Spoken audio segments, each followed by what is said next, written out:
I learned that when I was about 9 years old, 8 or 9 years old. Um, I discovered the keys, started to plunk around, and one night I was playing something. I was looking for things, and I would play anything to make neat sounds. And one night I think I played something like, and I said, that sounds familiar. And my grandmother, who played the piano, said, well, if it sounds a little like the Moonlight Sonata. I said, what is that? And she got her piano book and showed me. And I fell in love with the thing. And I came home every day. I couldn't read a stick of music. I knew if I looked in the book, I could find by counting up, that's C, and that goes to E, and then that one's not sharp. And I would find the note, and man, I would remember that note, the one in the middle, that one right there. I have a purpose to this story, by the way, okay? So I'd remember that note. Then I remember the one that was the bottom one of these two, okay? Then this white guy next to that one. I put my hand there, and she might have shown me, put your hand like that. And even at 9, I could reach the octave. And so I noticed that these two were the same as the middle one here. So these two black keys, the lower one of the two, the lower one of the two. And that these two were black and the white one was here. And you do that 4 times. I had a recording too with Rudolf Serkin playing it, so I knew what it sounded like. I knew if I would know if I made a mistake. Then I realized this one had to go down to the white key. It looked a lot like that one, but it was slightly different. It had 3 black keys below it. That one only had 2 black keys below it. So that was the next guy. I also knew that it didn't sound right if I didn't push the pedal down. I had no idea what it did, but it didn't sound right if I didn't do it. Okay? 4 beats, and then to sound like the record. Oh, and then it got easy because this thumb had to go up to the A. I'm not sure I knew it was an A. I might have known it was an A, but it was the white key here, and it looked a lot like these 2 white keys down here. So that was great. Then I had to go here. That was tough. But that top note, that was the bottom of the 3 black keys, and that's where my left hand had to go. Boy, I don't know where to remember that, and then remember that, or that, and then remember that. Anyway, what's my point? Okay. Playing the piano is the game is played down here. We have notes written on a page. I didn't have any notes. Well, I did, but I couldn't read them, so I just had to remember what it was I did. But the game is played down here. It's not played on the page. And the page can be very misleading, and I'm not suggesting you don't learn how to read. I'll state it right now. Everybody should learn how to read the music.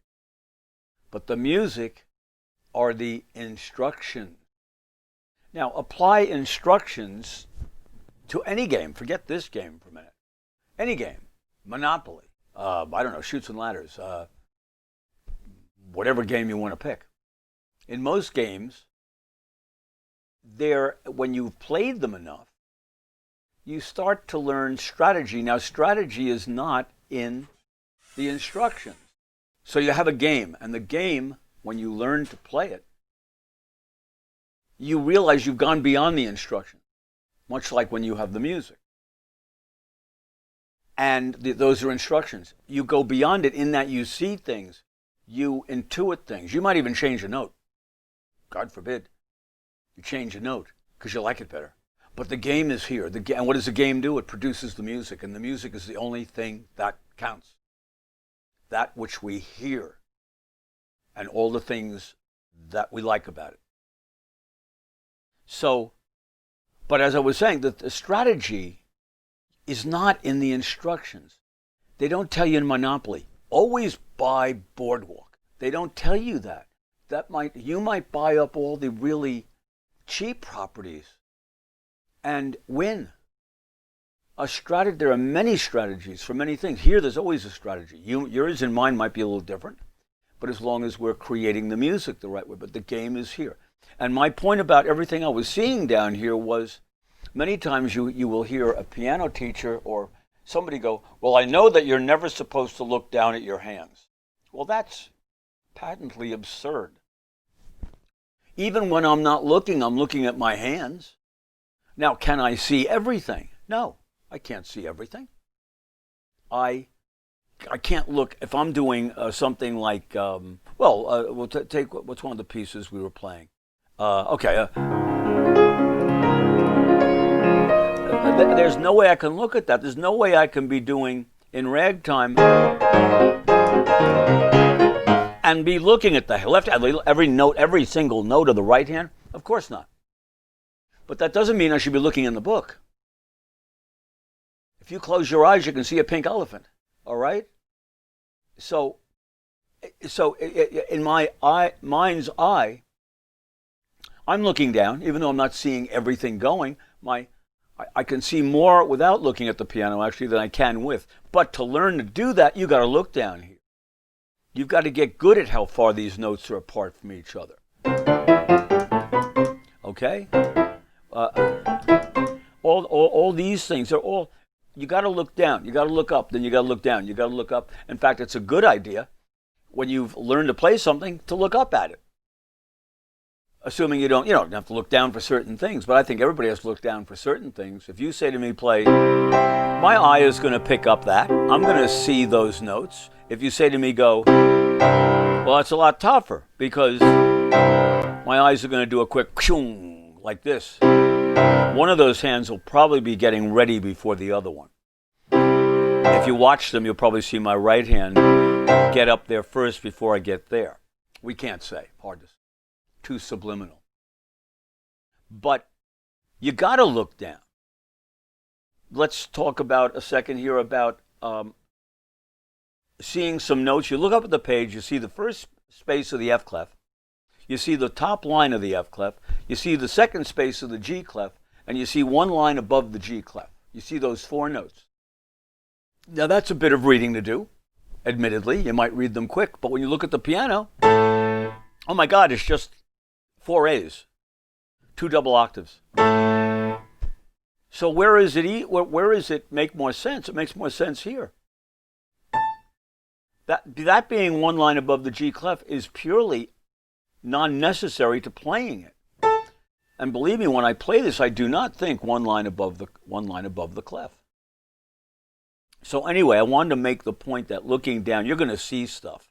And then if you look back in the book, enough times when you're learning new pieces, you look back in the book, back down the piano, you start to relate to, oh, that again. I remember that. That was here. I remember that. That was these 3 notes.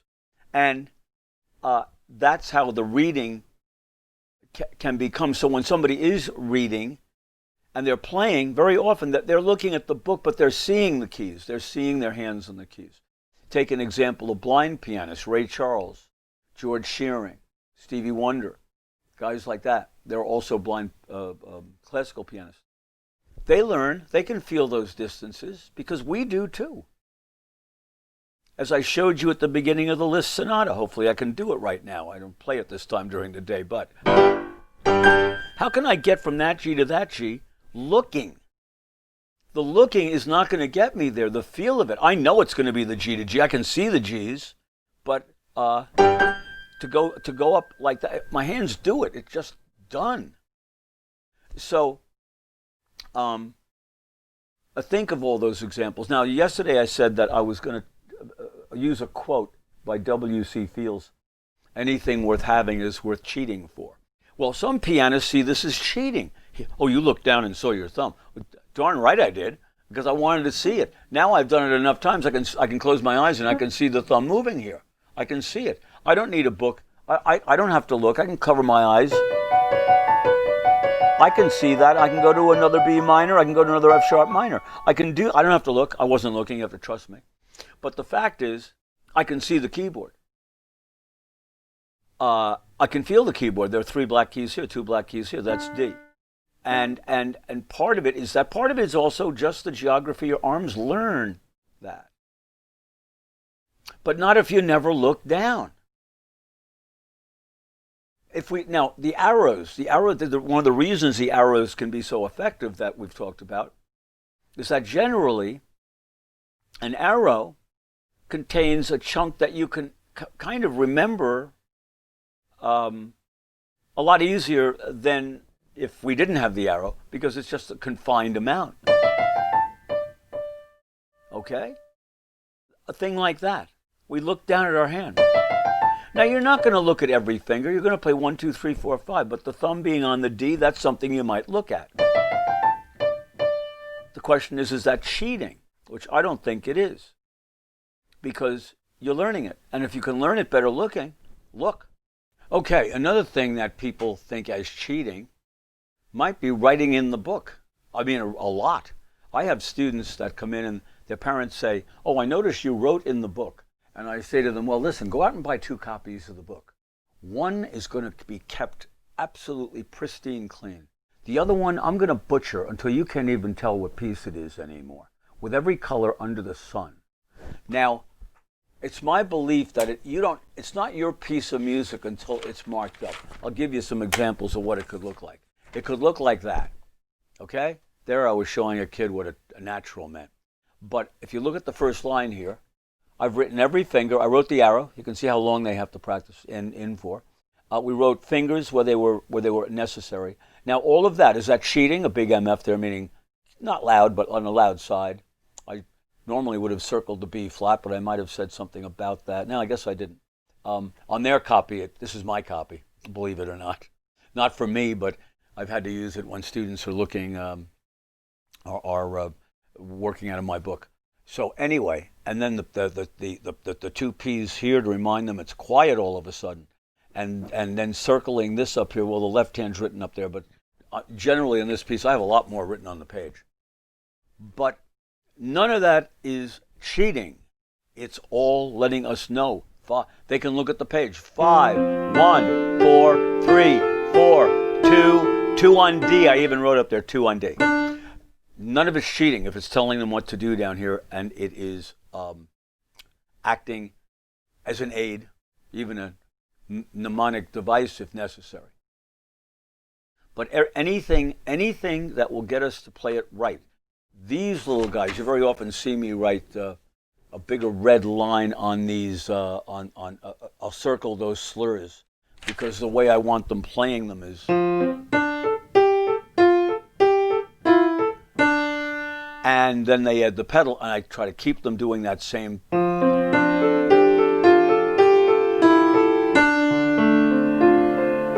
That same motion, write it in the book. Half the markings I make are not even about the notes. They're about the playing. They're about, no, that's not a dot, that's a dot. And there can be a big difference, and I draw it in. Ghosts, I love my ghosts. My ghosts are the best. That long blue line right there down to that C. That's an indication that at some point here that hand's going to go down to that C. And if you watch me play it, you saw me very sneakily get down there during that whole thing. That's that blue line. Here's a good page too. Second page of this piece. I love this one. Oh, but Jeff, should you write that many fingers in? That's an awful lot of stuff to write in. No, it's not. If you have trouble with it. And I've even let the kids write in the notes. 1 on the F, 3 on the A. We try not to do that, obviously. I want them to become better readers than that. But have I ever done it? Sure I have. Because, see, the thing is, once they can play a piece, they're empowered by it. And then they want to read more. They want to play more. You learn to read by reading a lot. But you learn to play by understanding the strategy. It isn't just reading the notes and pushing them down. That's what this whole PianoAt10 thing was all about anyway. It's all about what happens here. What are we doing here? Am I playing the notes? Am I playing to express the music properly? People don't listen to the right notes. They hear the music. They hear the phrasing. They hear the acting. And that's what we're after.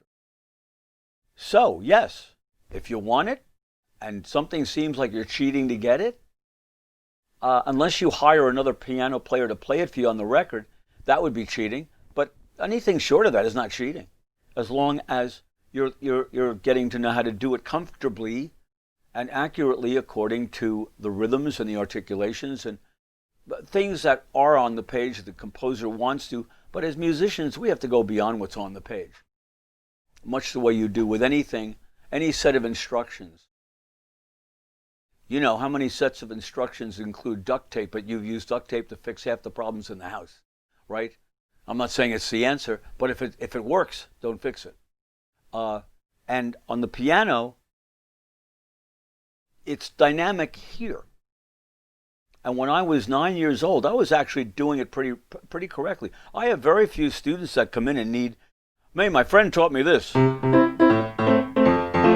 Well, how did the friend teach him that? They don't read notes, they don't read music, they don't do any of that. Yet the kid's coming in and he's doing this, he's doing that pretty well. He's kind of playing it right. Very few come in